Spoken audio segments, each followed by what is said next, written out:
नमो नमः। प्रवाचिका अहन्नया जोशी अत्र समेषां स्वागतम्। अधुना अग्रिमा कथा पठिष्यते।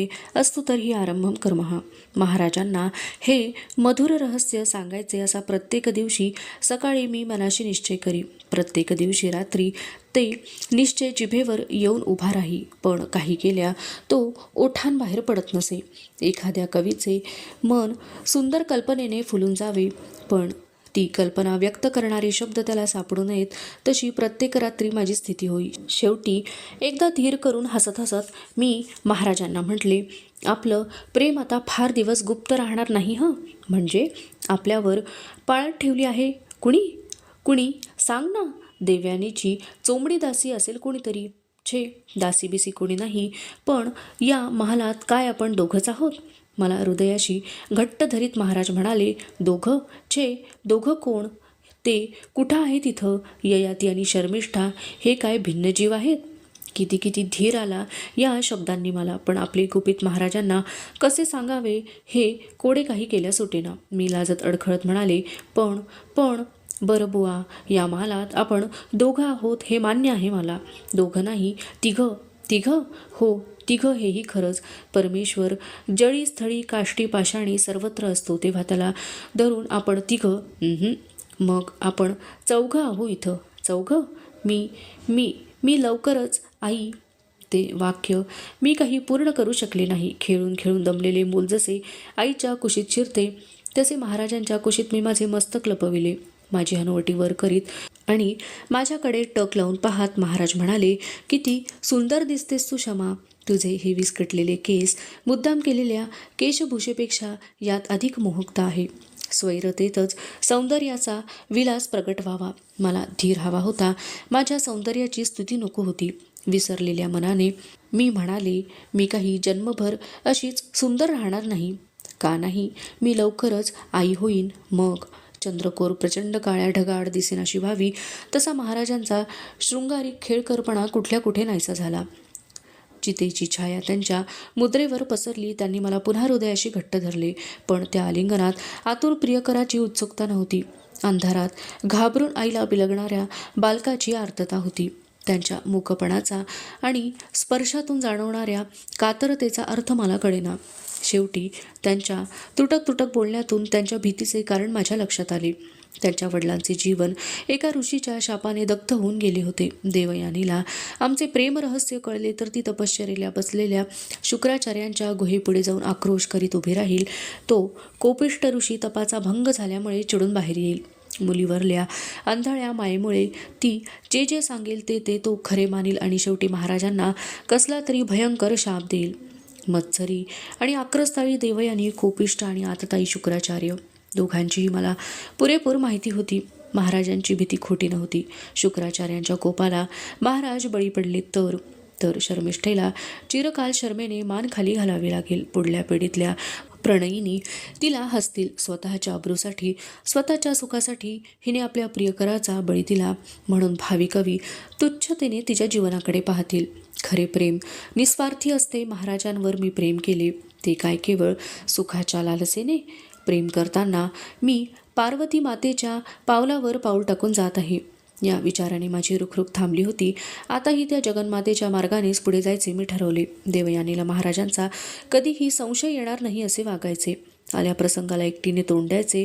पार्वतीमाईचा मार्ग मी मनाला पुन्हा पुन्हा बजावू लागले। तो मार्ग यज्ञकुंडापर्यंत जातो हे विसरू नकोस। पित्याच्या यज्ञकुंडात उडी टाकूनच पार्वती सती झाली हे विसरू नकोस।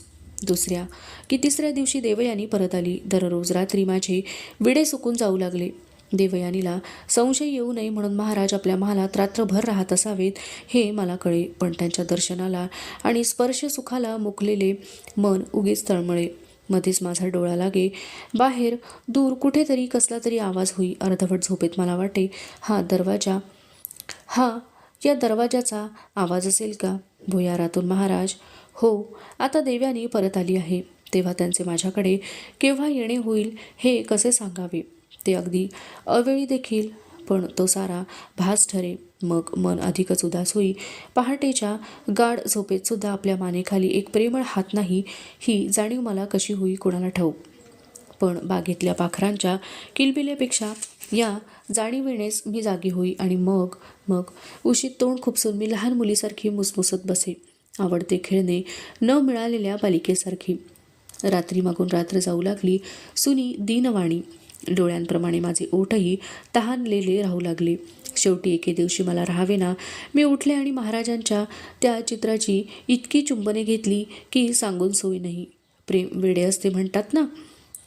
काळ एखाद्या चपळ अवखळ घोड्यासारखा दौडत चालला होता. देवयानीला 9वा महिना लागला, त्यामुळे ती अशोकवनाकडे कधीच फिरकली नाही. एकदा तिने मला मुद्दाम बोलावली. मी राजवाड्यावर गेले.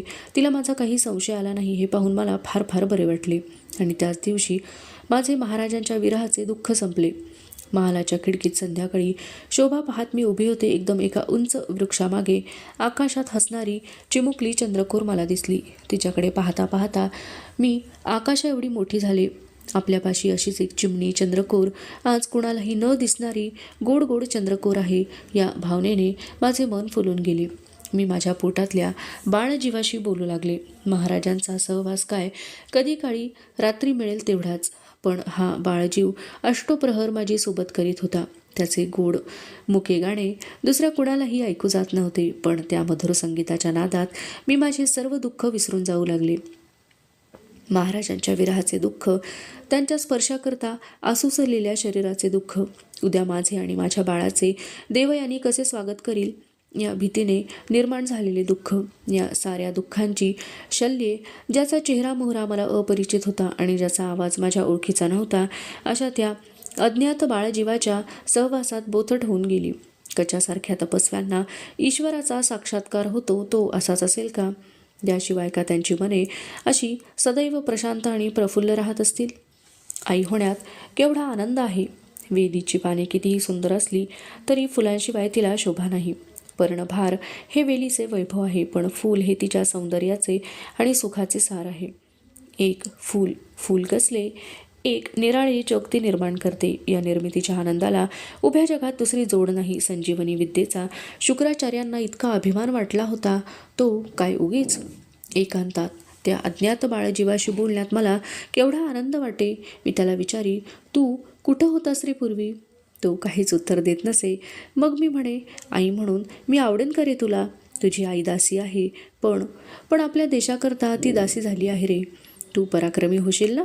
आपल्या आईला सुख देशील ना? माझे वडील एवढे मोठे राजे, पण त्यांना मला सुखी करता आले नाही. माझे पती हस्तिनापूरचे सम्राट, पण त्यांना मला सुखी ठेवता येत नाही. आता मला फक्त तुझीच आशा आहे रे माझ्या राजा, माझ्या चिमण्या चंद्रा. तुझ्याशिवाय या जगात माझं असं दुसरं काही नाही रे. असे मी किती बोलायची. एखाद्या वेळी तो बाळजीव पोटातून हुंकार देत आहे असे मला वाटायचे. छे, तो भासच असे, पण असे बोलत राहिले म्हणजे माझे सारे दुःख नाहीसे होई. पाऊस पडून गेल्यावर आभाळ स्वच्छ होते ना, तसे मन उजळून जाई. मला डोहाळे लागले. मी माहेरी असते तर आईने माझा प्रत्येक डोहाळा हौसेने आणि थाटामाटाने पुरवला असता, पण माझे डोहाळी मुलखा वेगळे होते. मला वाटे गर्द अरण्यात खूप फिरावे, तिथल्या हेवस्र पशूंची शिकार करावी, रात्री उंच वृक्षांवर चढावे आणि वरच्या निळ्या वेलीला लागणारी सारी फुले तोडून आणावीत, ती वेणीत घालावीत. एखादा सिंह दिसला तर आयाळ धरून त्याचे तोंड उघडावे आणि त्याचे सारे दात मोजावेत. अशा कितीतरी गोष्टी माझ्या मनात येऊ लागल्या. माझे मलाच नवल वाटू लागले. मग माझ्या लक्षात आले, त्या माझ्या इच्छा नाहीत, माझ्या वासना नाहीत. मी आता स्वतंत्र उरले होते कुठे? माझ्या पोटातला बाळजीव मला खेळवीत होता. एके दिवशी तर एक अगदी विलक्षण लहर आली. मला वाटले म्हातारीचे सोंग घ्यावे, अगदी जगखड आजीबाईचे, आणि महाराजांचा पुढे जाऊन उभे राहावे. त्यांनी आपल्याला ओळखले नाही म्हणजे एकदम ते सोंग टाकून द्यावे आणि म्हणावे, तुम्ही ऋषींचं सोंग घेऊन मला फसवलं. सोंग काय तुम्हाला साधतात? कशी फजिती केली एका माणसाची. देवयानीला मुलगा झाला, त्याच्या बारशाला मी गेले. मात्र तिकडे जाण्यापूर्वी मी आरशासमोर उभी राहून प्रसाधन करू लागले, तेव्हा माझे पाय लटपटू लागले. माझे शरीर आता निराळे दिसू लागले होते. इतके दिवस माझे रहस्य गुप्त ठेवणाऱ्या दयाळू निसर्गाला सुद्धा माझे रक्षण करणे शक्य नव्हते. देवयानी आज आपल्या आनंदात गर्क असेल, माझ्याकडे लक्ष द्यायला तिला फुरसत होणार नाही, अशी मी मनाची कशीबशी समजूत घातली. भीतच मी वाड्यावरच्या समारंभाला गेले. एकसारखी मी तिच्या दृष्टीआड राहण्याचा प्रयत्न करीत होते, पण तिने आपला यदू दाखवायला मला जवळ बोलावले. मुलगा दाखवित असताना ती एकदम माझ्याकडे टक लावून पाहू लागली. मस्तकापासून पायापर्यंत न्याहाळले तिने मला. मग ती म्हणाली, अशोकवन, तुला चांगलंच मानवलंय शर्मिष्ठे. मी नुसते हूं म्हटले. लगेच किंचित छद्मी स्वराने तिने विचारले, तिथं तुला एकटं एकटं वाटत नाही? पहिल्यांदा वाटलं, पण लहानपणापासून मला सांभाळणाऱ्या 2 दासी आहेत माझ्याबरोबर. त्यांच्याशी बोलण्यात आणि बालपणाच्या गोड आठवणी काढण्यात पुष्कळ वेळ जातो. असं आणखी कोण जातं येतं तिथं? दुसरं कोण येणार? अधूनमधून कोणी ऋषी येतात. त्यांच्या सेवेत वेळ कसा जातो ते समजतसुद्धा नाही. मी तिच्यापासून दूर गेले तेव्हा वाघिणीच्या गुहेतून बाहेर आल्या इतका आनंद मला झाला. राजवाड्यातल्या ओळखीच्या दासींशी मी बोलू लागले. मी जिथं जिथं जाई तिथे तिथे देवयानीची म्हातारी दासी माझ्या मागमाग येई.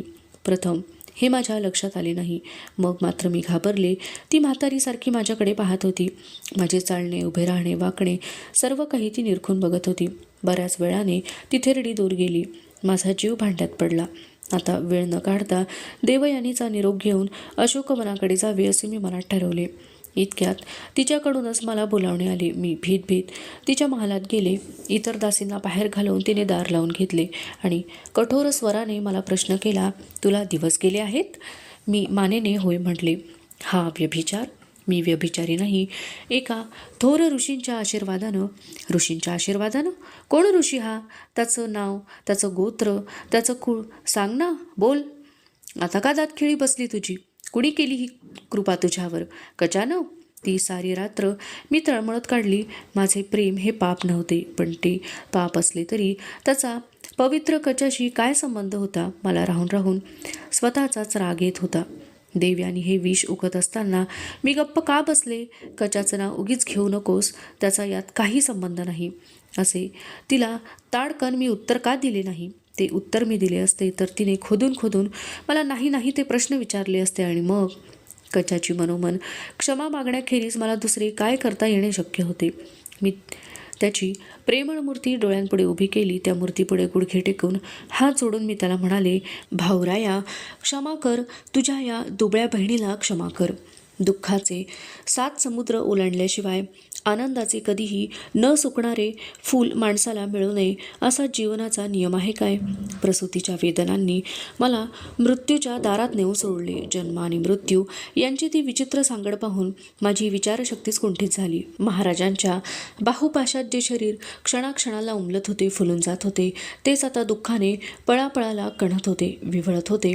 वेदना सहन होईनाशा झाल्या म्हणजे मी डोळे मिटून घेई, पण ते मिटताना मला वाटे आता पुन्हा आपले डोळे उघडणार नाहीत. हे कठोर पण सुंदर जग आपल्याला पुन्हा दिसणार नाही. आपले बाळ ते कसे असेल, तो मुलगा कसे असेल? का देवा, मला मरण यायचंच असेल तर ते त्या बाळाला पाहिल्यावर येऊ दे. एकदा त्याला कुशीत घेतल्यावर येऊ दे. अरण्यातला संधी प्रकाश एकदम मावळला आणि जिकडे तिकडे काळोख पसरावा तसे झाले. पुढे काय झाले ते मला कळले नाही. मी डोळे उघडले तेव्हा मला वाटले युगायुगांच्या निद्रेतून मी जागी होत आहे. दोन्ही दासी माझ्या कानांशी लागून काहीतरी कुजबुजत होत्या, पण ते शब्द प्रथम मला नीट कळेनात. मात्र 5-10 पळातच त्या शब्दातून त्रिभुवन भरून टाकणारे संगीत निर्माण झाले. मी ऐकत होते. मी जीवाचे कान करून ऐकत होते. माझ्या दासी म्हणत होत्या, मुलगा झालाय, मुलगा, गोरापान, गुटगुटीत मुलगा. माझ्या बाळाच्या बारशाला फक्त 3 माणसे होती, मी आणि माझ्या 2 दासी. देवयानी दुरून सर्व ऐकत होती, पण शर्मिष्ठेला मुलगा झाला हे जणू काही तिच्या गावीच नव्हते. तिने उघड वैर वैर पुकारले नव्हते, पण माझ्यावर पाळ ठेवण्याची व्यवस्था तिने केली होती. अशोकवनात काय चालले हे खडानखडा तिला कळत होते. माझा बाळ तो एका सम्राटाचा मुलगा होता, पण तो दुर्दैवी शर्मिष्ठेच्या पोटी जन्माला आला होता.